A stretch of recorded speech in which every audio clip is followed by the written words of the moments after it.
my shoes and out the door. 5, I'm alive. 6, 7, 8, feeling great. 9, gun. Ja som mal niekoľko uvedomení proste pri prechádzaní marketingu alebo aj predaja, ktoré budem môcť zase lepšie použiť v tom, čo robím.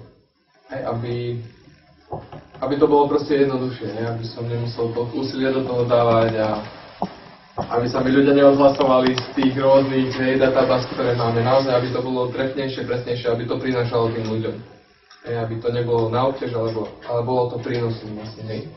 Čiže to je to, no a vlastne musia o tom vedieť všetci, lebo tým, keď zavedieme poriadok do tohto, tak ľudia budú môcť konať, a my takisto s nimi. A zavedie sa do toho etika a zlepšenie samozrejme. Takže ďakujem za skvelé odozdanie niekoľko ročných vlastne vedomostí.